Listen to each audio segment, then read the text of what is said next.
किसान, प्यारे भाइयों बहनों, माओ, बच्चों और मेरे जिम्मेदार साथियों, आप जानते हैं कि राजस्थान से मेरा प्यार किससे छिपा हुआ नहीं। मैं लगातार राजस्थान में आता जाता रहा और राजस्थान से प्यार करता रहा। और आप ये भी जानते हैं कि आपके यहाँ उपचुनाव है, हमेशा आपने मेरा साथ दिया है।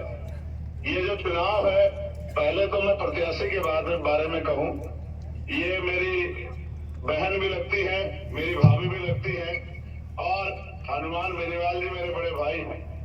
बुरे समय में इन्होंने मेरा साथ दिया है हमेशा, चाहे पार्लियामेंट हो या पार्लियामेंट के बाहर मेरा मार्गदर्शन करने का काम किया है। और जहां तक मैं जानता हूँ, राजस्थान में इतना संघर्षशील और लोगों का सच्चा नेता हो भी नहीं सकता। हम विधानसभा चुनाव मिलकर लड़े, लेकिन सहयोग में कुछ कमी रही। आपकी तरफ से कमी नहीं रही, आपने पूरी ताकत हमें दी, लेकिन हम लोगों की तरफ से कुछ कमी रही तो हम पीछे रह गए। लेकिन मैं आपसे कहना चाहता हूँ, भाई हनुमान बेनीवाल, आपके सच्चे सिपाही, वो आपसे उतना ही प्यार करते हैं जितना वो अपने बच्चों से, अपने परिवार से प्यार करते हैं। मैं आपके यहाँ कल हो सकता आ भी जाऊं, लेकिन मैं कोशिश ही कर रहा हूँ, मेरे कंधों पर जिम्मेदारी है और ये जिम्मेदारी आप ही लोगों ने डाली है कि जहां जहां हम ताकत बना सकते हैं वहां ताकत बनाए। वहां तो हनुमान बेनीवाल जी आज के समय में अकेले ही चंद्रशेखर आजाद की और अपनी जिम्मेदारी अदा कर रहे हैं। लेकिन यहाँ उत्तर प्रदेश में भी उपचुनाव है 9 सीटों पे, और झारखंड और महाराष्ट्र में भी आपकी पार्टी लड़ रही है, बिहार का उपचुनाव और मध्य प्रदेश का चुनाव भी लड़ रही है। मेरी बहुत दिल इच्छा थी कि मैं आज इस सम्मेलन में शामिल होकर आपसे आशीर्वाद प्राप्त करूं और आपसे फिर से दिल से जो मेरा रिश्ता है उसको मजबूत करूं, लेकिन समय कमी कारण में नहीं आ पाया। मैंने इच्छा जाहिर की भाई हनुमान बेनीवाल जी से कि भाई आप मुझे जो है ना एक बार मेरी बात जो है रखने का मौका इसी मंच के माध्यम से दे दो, क्योंकि सामने मेरा परिवार बैठा हुआ है, मेरे नौजवान भाई खड़े हुए हैं। आप राजस्थान का हालात जानते हो, किस तरह राजस्थान में जुल्म जाति के शिकार हम लोग हो रहे हैं और लगातार ये जुल्म जाति कम नहीं हो रही। हमने कांग्रेस को हटाने के लिए भाजपा को मौका दे दिया और भाजपा के लोगों ने बैठ के किस तरह से हमारे लोगों पर जुल्म किया। ये कांग्रेस भाजपा के लोगों के जरिए आपका भला नहीं हो सकता है। ये तो वहां जो एक नेता पनप रहा है हनुमान बेनीवाल के रूप में, जो जिसके नेतृत्व में किसान, मजदूर, कमेरिया, गरीब, नौजवान, तमाम दलित, पिछड़ा, आदिवासी लोग, तमाम लोगों की लड़ाई लड़ी जा रही है, उसको भी ये कमजोर करना चाहते हैं। लेकिन इनको ताकत देने की अगर हिम्मत किसी में है तो बाबा साहब अम्बेडकर ने आपकी उंगली में वोट की ताकत दी है। हम 10 रुपए का सामान खरीदते हैं, 4 बार सोचते हैं कि सामान खराब है, सामान अच्छा है, सामान पूरा है, सामान कम है। तो जब हम कीमती वोट डालने जाते हैं, एक बार नहीं सोचते। आपने पिछली बार भी मेरा सहयोग किया, मैं इस बार भी आपसे सहयोग मांगता हूँ। आप ये मत समझना कनिका बेनीवाल लड़ रही है, कनिका बेनीवाल मेरे परिवार की मेंबर है और इस परिवार का भाई होने के नाते इस लड़ाई में मैं इनके साथ खड़ा हूँ। मैं आप सबसे अपील करता हूँ, अगर सच में आप मुझसे प्यार करते हैं, थोड़ा सा भी अगर मेरे हाथों को मजबूत करना चाहते हो तो एक एक वोट 13 तारीख को बहन कनिका बेनीवाल जी को और मेरे भाई राजस्थान के क्रांतिकारी नेता, पार्लियामेंट में राजस्थान के स्थान भाई हनुमान बेनीवाल जी के हाथों को मजबूत करने के लिए बोतल के निशान पे होना चाहिए। और ये बोतल का निशान ही ऐसा निशान है जिसके जरिए हमारी समस्याओं का हल होगा और हमारी लड़ाई आप महसूस करके देखो। जब दलितों पे कोई जुल्म होता है, शेड्यूल कास्ट के किसी परिवार पे, तो सारे नेता घर में पढ़ के सोते हैं। वो भी पढ़ के सोते हैं जिनको हमारे यहाँ डिप्टी चीफ मिनिस्टर बनाकर चेहरा बनाया गया है।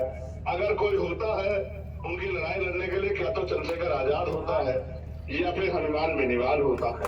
और भीम आर्मी आजाद समाज पार्टी के नेता लगातार मेहनत करते हैं, लेकिन मैं मानता हूँ कि इस सहयोग के बिना हमारी लड़ाई आगे नहीं बढ़ेगी। मेरी तो दिली इच्छा थी कि मैं वहां आके प्रचार करूं। आप जानते हैं झुंझुनू में भी हमारे प्रत्याशी लड़ रहे हैं, लेकिन मैं समय कमी कारण आज नहीं आ पाया हूं। मैं आपसे अपील करता हूं, आप मुझे बताओ क्या इस लड़ाई में आप हमारी मदद करोगे? आप बहादुर लोग, आपकी आवाज भी बहादुर उतर आनी चाहिए। बताओ मदद करोगे नहीं करोगे?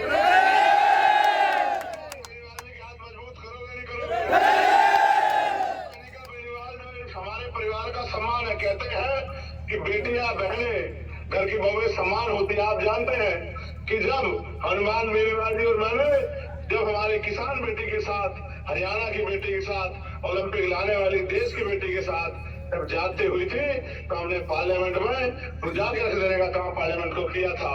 हम दोनों भाई एक दूसरे की ताकत बनके पार्लियामेंट में लड़ते हैं और हमारी यही एकता दुश्मनों को खलती है। इन दुश्मनों के दांत खट्टे करने के लिए आपको बोतल का बटन दबाना पड़ेगा और जैसे जैसे परिवार ताकतवर होगा वैसे वैसे मेरा सम्मान भी बढ़ेगा।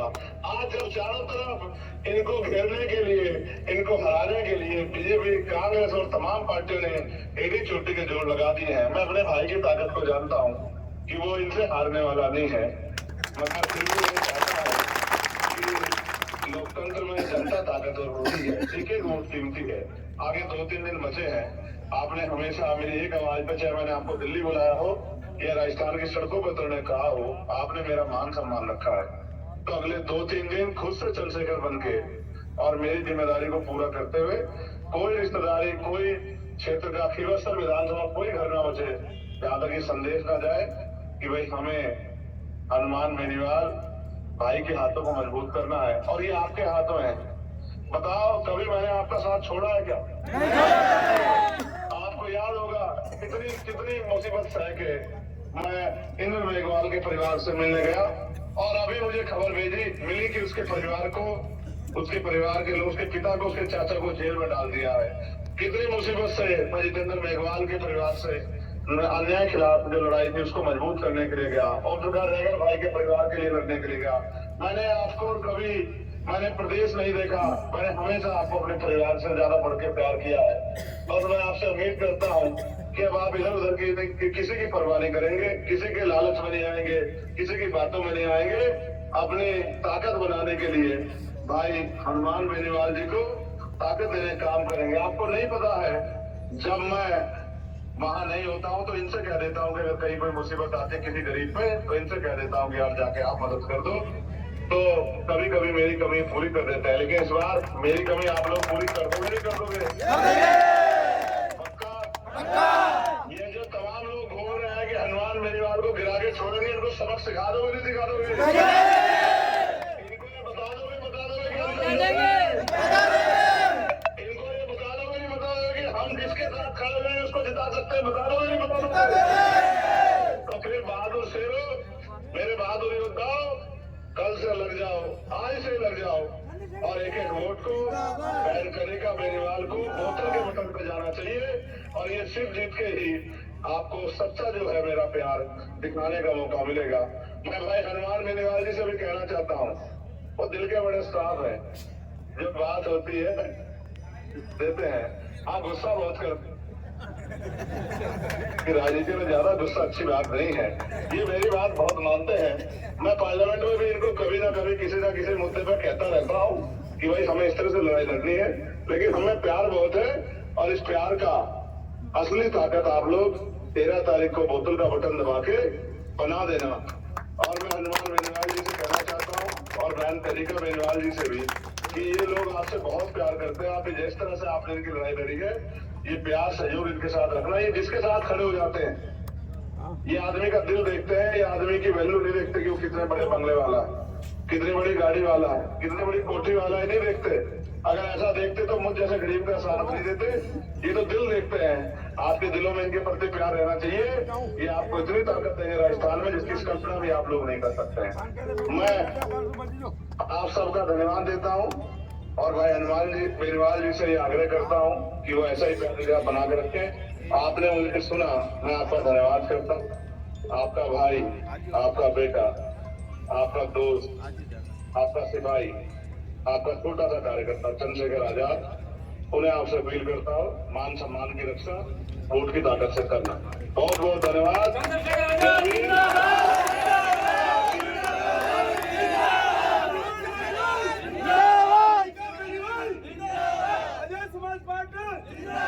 सुनो मेरे साथ 2 नारे भी लगा दो यार। जय भीम,